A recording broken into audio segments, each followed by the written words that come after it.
They told me the job would be quiet. 3 weeks in a mountain village to translate a small collection of folktales for a Kyoto press. I wanted quiet, a place where words could slow down and I could do my work without the city's constant pressure. What I found was quieter than I expected, and that is the danger of places that are too silent. The silence begins to reshape you. The bus dropped me at the junction where the asphalt thinned into gravel and a Tory leaned like an old sentinel over the path. The inn was a refurbished machiya run by a woman who called herself Mrs. Ito. She moved with the economy of someone who had learned to preserve motion, and she poured tea with the solemnity of a small ritual. There were 2 other guests, an older photographer who hunted ruins and a schoolteacher taking a sabbatical. They were pleasant in the way of people who have agreed tacitly not to pry. That evening, under the low eaves, I unpacked my notebooks and told myself I'd begin tomorrow with a fresh head. The first sign was a single geta, lacquered black and small, tucked beneath the eaves of the shrine wall. I found it on a late walk back after Mrs. Ito had given me a bowl of miso and an amused, indulgent admonition not to be shy with the neighbors. The geta looked absurdly deliberate in its placement, like a punctuation mark left on the step. I mentioned it over breakfast. "Children lose things," Mrs. Ito said, smiling in a way that did not reach her eyes. "The mountain keeps what is forgotten." That should have ended it. People forget things in the countryside. Things are misplaced and later found. But the next morning, there were 3 pairs of sandaled footprints in the mud by the well, tiny and perfectly formed. The public bath had a single child-sized towel folded on the bench, though no child had been lodged in the inn the night I arrived. The photographer showed me an image he'd taken at dawn. The shrine path empty, lanterns dark, and in the soft bleed of light, a blurred suggestion of a small figure between the trees. "Looks like memory," he said, but his hands trembled when he scrolled back and forth. After that, the details multiplied in a way that felt like a spreading stain. Shoes appeared at thresholds, 1 pair on the shrine offering box, another on a fence post, arranged as if somebody with a very careful mind had been walking and stopping at chosen points to leave them like markers. Once, leaning the wrong way to photograph the camphor tree, I noticed thumb-sized grooves in its bark, fresh and raw, as if someone had pressed their hands to it while whispering. The whole village moved with a softened vigilance, like people who have rehearsed what not to say. The first fully terrible thing happened the 4th night. I woke to a noise that was not animal and not wind. It was a slow, small series of footfalls, not on the main lane, but on the narrow tatami corridor outside the inn's empty rooms. It sounded like someone measuring the floor with small, polite steps. I listened from bed, and the steps continued for 10 minutes, stopped when I held my breath, and then resumed as if testing. I slipped slippers on and opened the door. The corridor was empty. At the far end, a child's kimono sleeve hung from a peg, lightly picked at by the breeze, and beneath it, a single tiny sock lay folded perfectly. The sock was damp with dew. I put it in my pocket because I could not explain why I did, because the air had a new weight, and because the idea of leaving it felt wrong, and fell back asleep with my palms smelling faintly of rice straw. People began to tell stories in small, guarded ways. The teacher spoke of a brother-in-law who'd left this village at 19 and never been found. Mrs. Ito murmured about a harvest festival that came every few years to settle things the mountain refused to keep down. "They come when we begin to forget them ourselves," she said once after dusk while rolling tea leaves between her fingers. The photographer stopped drinking after sunset. He began to take pictures and immediately delete them, always saying the same thing. "It isn't the camera, the village keeps its own focus." At night, I'd hear a lullaby threaded with an odd dissonance, a melody like something remembered by half of a mind. It slipped through the walls, from somewhere uphill where the shrine sat. Once, I followed it with my shoes in hand, up the slope between terraces slick with moonlight. Someone had laid a neat circle of tiny shoes around the camphor tree at the shrine, dozens of them, facing out toward the path. Their arrangement was exacting, ritualized. An old woman was there, hands folded, whispering names into the tree trunk as if she thought the bark would store them like a ledger. Those names were soft and ordinary, names I would barely notice in a census, except that each time she said one, she touched the wood, and it made a sound like a small sigh. The festival arrived on a hot wind.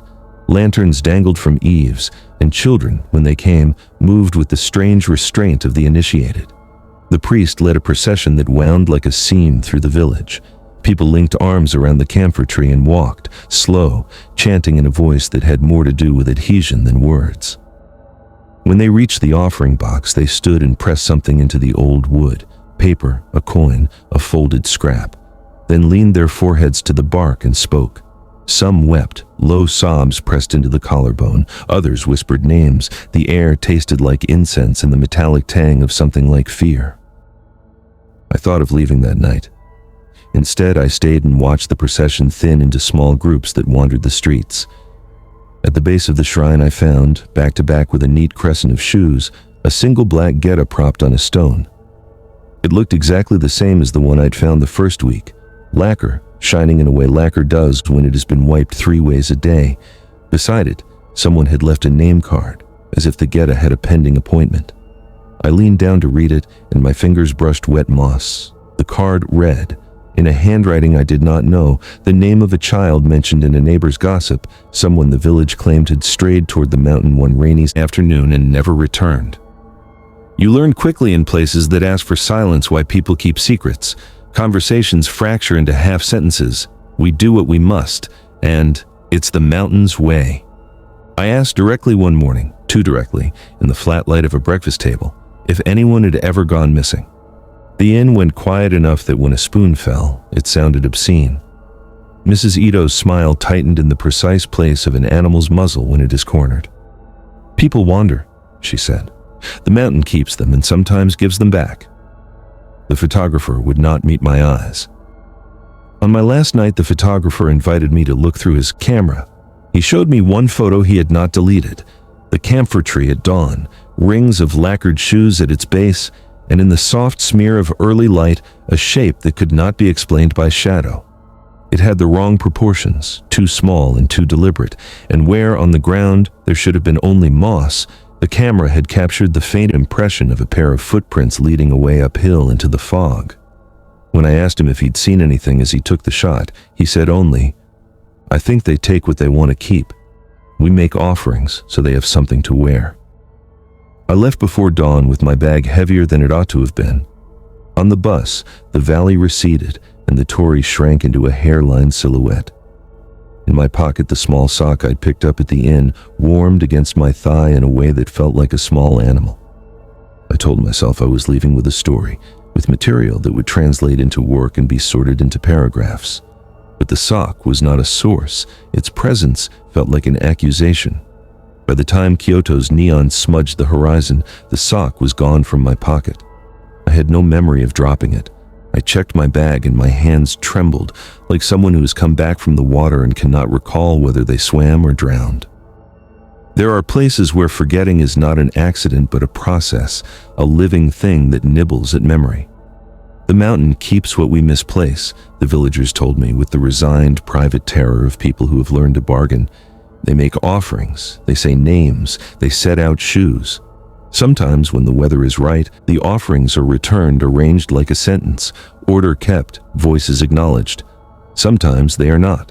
I translated the folk tales, and they read like thin paper windows into why people tilt their heads when silence sits too long. I sent the manuscript to the press. They paid me. I emptied the inn's teacups. I washed my hands and found the skin stayed cold for hours. At night sometimes, when the city hum becomes a low animal under my windows, I wake and think I hear a lullaby threading up from some unseen courtyard. I go to the window and look at the lights and tell myself it is only memory. But memory here is not harmless. It keeps its own counsel, and in certain villages it will, if you are careless, keep you.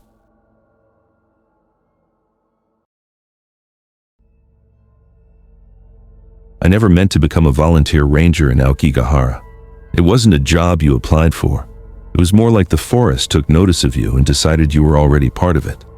I grew up on the edge of the woods, close enough that the smell of damp moss and volcanic soil was as familiar as the smell of rice steaming in the kitchen. My father always said the forest breathed in a different rhythm than the rest of Japan. Outsiders thought he spoke in metaphors. He never did. I started patrolling the forest after a boy from our village disappeared. He was 17. I was 26. The official search team found nothing. Unofficially, we found shreds of his notebook tied to branches with thin red string. The pages were filled with frantic handwriting about the quiet that follows. And I never forgot the way those words looked, like something written by someone who was trying to anchor himself to reality before it slipped entirely from his hands. Autumn was settling in when the incident happened. It's the season when the forest becomes so silent that sound seems to fall straight to the ground. Leaves don't rustle, birds don't sing. Even the wind loses direction.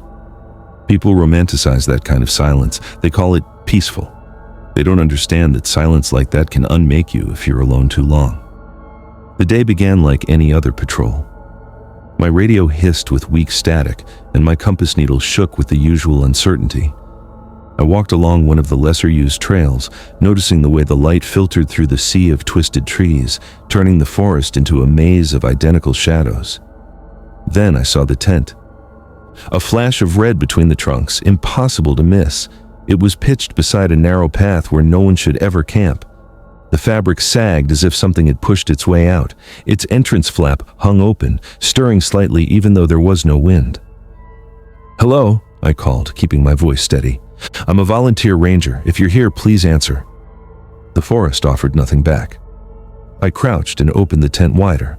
Inside, everything felt disturbingly paused. A half-eaten packet of food lay beside neatly folded clothes, as if the owner had been preparing to leave but hadn't decided when. In the center of the tent, weighed down by a smooth stone, was a notebook.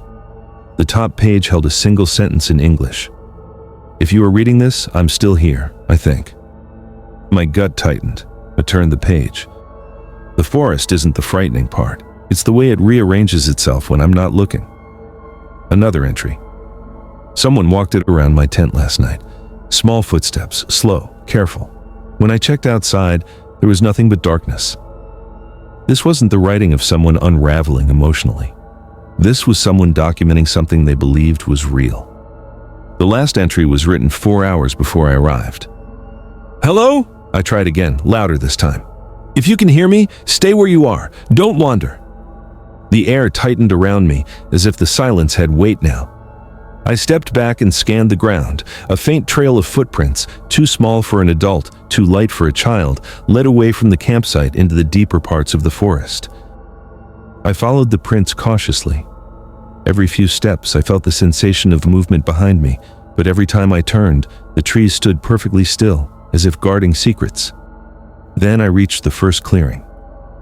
On the forest floor lay a deck of playing cards arranged in a fan pattern, perfectly spread, not scattered by chance. They were pristine, untouched by soil or moisture, as if placed there moments ago. A few steps ahead, a blue scarf hung carefully from a branch, tied with the kind of knot used for ceremonial offerings. Farther still, a coil of rope rested on a patch of moss, arranged in a perfect spiral. Everything felt intentional, not random, not human. Something was leading me forward. A subtle prickling crept up the back of my neck. "Where are you?" I called. "Please, call back." A sound answered. Not a voice, a faint tapping. 3 slow knocks like knuckles on wood, close but impossible to pin down. I pushed deeper. After nearly 20 minutes, I found another clearing. It was small, barely 10 meters wide, but in its center sat a wooden box perfectly placed. I knelt and opened it cautiously. Inside were personal items, a silver ring, a wristwatch, a nearly expired train ticket from Shinjuku, and a folded piece of paper. I opened the note. "I didn't come here to die. Something called to me. If you find this, please don't follow the sound." As if the forest had been waiting for me to read that, the tapping started again. Closer. I forced myself to stay still. Then the sound shifted. 3 taps, followed by a light scrape like fingernails dragging slowly across bark, the kind of sound that bypasses logic and goes straight to the bones. My breath hitched. "Sir?" I tried, my voice barely above a whisper. "If you're close, say something." A rustle echoed above me. I turned my flashlight upward. A man crouched in the branches, his limbs folded in an unnatural position. His clothing was torn, his skin streaked with dirt, and his eyes, wide, unblinking, had the distant look of someone trapped between panic and surrender. "Sir," I said slowly, gently. "It's okay. I'm here to help." His head tilted with a soft, unnatural crack. His mouth opened slightly, trembling as if speaking took effort he didn't have. Then, in a voice barely audible, "Run." A blur of pale motion passed behind him. And in that fraction of a second, the man vanished. He didn't climb down. He didn't fall. He wasn't pulled. He was simply no longer there. I staggered backward, my flashlight shaking in my grip as the tapping resumed, circling me now, steady and patient, as if something unseen had finally noticed that I was alone. He was gone as if the forest had swallowed the idea of him whole. My radio crackled with static, a dry, useless voice. I fumbled for it and keyed the transmit. "This is Ranger Saito. I found an abandoned campsite at Grid." The channel responded with empty hiss. The map in my hand felt foreign, a paper thing in a place that preferred living memory. I told myself to breathe, to follow procedure. I checked the surrounding trees where the man had been perched and found nothing. No disturbed bark, no snapped branch, no leaf crushed by a falling body. It was as if the wood had always been unbroken. The flashlight beam trembled across the trunks and found only grain and shadow. The tapping slowed, became patient, almost conversational. 3 knocks. Pause. A softer, continuous scratch. The sound came from my left, then my right, then above me. The forest had turned into a clock wound by something else. I swallowed until my throat was raw, and then walked toward the sound because walking kept fear manageable. Walking made fear measurable. I passed markers I'd laid down because it felt like keeping a trail of myself, little strips of ribbon tied to branches. When I looked back, one strip hung limp. When I looked forward, the next strip dangled already cut, the ribbon's ends frayed as if chewed. The path I had thought clear was changing its rules. The forest was not a place where you set things down and expected them to stay put. It rearranged you slowly, politely, like a housekeeper moving a misplaced object to its proper room. At the far edge of the hollow, I found a structure I'd never seen on the map. A small shrine, older than any I'd known in the valley, its wood dark with age, its offering tray worn smooth by thousands of hands. Tiny shoes ringed the base, sandals, cloth slippers, a little rubber shoe with a cartoon character peeling from the toes. They were arranged with devotion, facing outward toward the path, as though expecting someone to return along the way. Something else lay in the grass, a collarless toy bear, its eyes blank glass. There was a faint smear of ink near its chin, like someone had written a name and then tried to wash it away. A ribbon tied the bear's paw to a twig. I bent to pick it up and felt the air close like a fist. The tapping stopped. For a long, suspended moment, there was nothing but the small, ordinary noises, the drip of a single wet leaf, a distant bird clearing its throat, sounds that suddenly felt obscene in their mundanity. I placed the bear back and left an offering of my own. A strip of cloth from my jacket, knotted and tucked under a rock at the shrine's base. It felt like the smallest defiance, like telling the forest that I had not yet been convinced. Night thickened without the sun's courtesy. Fog threaded between trunks and filigreed at my boots. I checked my watch. Hours had slipped like a thief. The sky was a low bruise.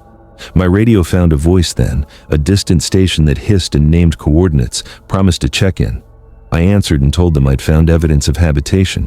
I asked for backup. The reply was a timetable, an ETA that stretched like a promise into the dark. I shouldn't have gone deeper. That is what the notes would say if I ever wrote them officially. Do not proceed alone. But you know what official reports never describe? The way silence presses on you until you feel hollowed, the way curiosity gnaws at the edges of caution. I walked toward an old ravine where the ground fell away and the trees leaned in like congregation. There, carved into a rock face, someone, either patient or mad, had arranged a line of small stones. Each stone had a notch, as if a thumb had pressed into it and left a memory. Between the stones, someone had tied strips of white cloth, flapping like prayer flags. I knelt and traced the notches with my fingers. The stone was warm, warm as if someone had only recently touched it. A scrap of paper lay beneath a flag. I unfolded it with care. Do not trust the voice that sounds like your own. It learns names. I remembered the boy's notebook, the one bound with red string. The phrase, "The quiet pulls you toward the center," floated back to me like a line of tide. Names fed whatever lived here. The more human the name, the hungrier the place seemed to grow.